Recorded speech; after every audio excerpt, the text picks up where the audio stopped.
তারকেশ্বরের মন্দিরে জল ঢালতে গিয়েছিলাম। সেখান থেকে আসার পর এত ঘুমিয়েছি যে দেখো চোখ মুখ আমার ফুলে গেছে। মর্নিং সবাইকে, সবাই কেমন আছো? আশা করি সবাই ভালো আছো, আর তোমাদের ভালোবাসায় আমি অনেক ভালো আছি। আমি ঝুমা, আমার নতুন একটা ব্লগে তোমাদের সবাইকে স্বাগত।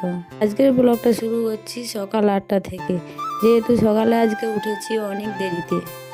কালকে তারকেশ্বর মন্দির থেকে বাড়ি আসার পর সকাল স্নান টান করে যেগুলো নিয়ে গিয়েছিলাম সব ধোয়াধুয়ি করে 4টা বেজে গেছে। যেহেতু সন্ধেবেলা ঠিকঠাক ঘুম হয়নি, রাত্রিবেলা রাত করে ঘুমিয়েছি, তাই সকালে উঠতে অনেকটাই দেরি হয়ে গেছে। সকাল থেকে উঠে ওই ছোলা ভিজিয়েছিলাম, ওগুলো সিদ্ধ করে অল্প দুটা মুড়ি খেয়েছিলাম, তারপরে ছেলেকেও খাইয়ে দিয়েছিলাম। এদিকে খাওয়া দাওয়া শেষ করে চলে এসেছিলাম।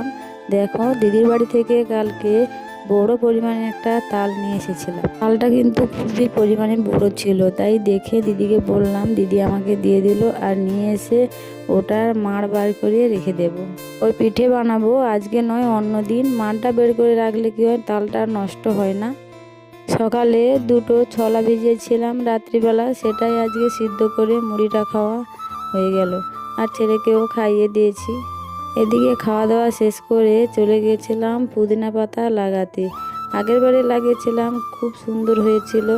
যেই না মাটিতে পুঁতে দিয়েছি, তাই জল পেয়ে মরে গেছে। তারপরে আবার একটা বালতি করে আবার লাগিয়ে দিয়েছি, দেখা যাক আবার বাঁচে কি না। বাজার থেকে এদিকে নিয়ে এসেছে তখন অনেক সবজি। এই যে মূলার যে শাকটা ভাজি করে খেলে খুবই ভালো লাগে, কিন্তু এর সঙ্গে আর একটু শাক দিতে হবে, তাই এটা ভাজা করব অন্য দিন। আজকে সন্নানাটির তরকারিটা করে নেব।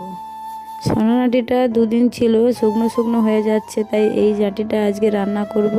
আর এর সঙ্গে এসেছিল বাজার থেকে পমফ্রেট মাছ, সেটা ঝাল রান্না হবে, আর দুটো ছেলের জন্য সিদ্ধ ঝোল হবে।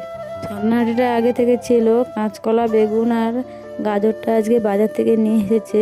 এগুলো সব সবজি দিয়ে আজকে শুক্তানিটা রান্না হবে। এখানে একটা আমি গাজর দেব, আর বেগুন দেবো দুটো, আর কাঁচকলা দেবো 4-5টা।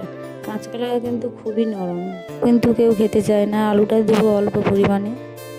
ঘুম থেকে আজকে এত বেলাতে উঠেছি যে কোনো কাজ যেন হাতেই পড়ছে না। তালটা দিয়ে আমার ছেলে ওপর থেকে ফেলিয়ে ফাটিয়ে দিয়েছে। ও বলছে যে মা, এর ভিতরে শাঁসটা কোথায়?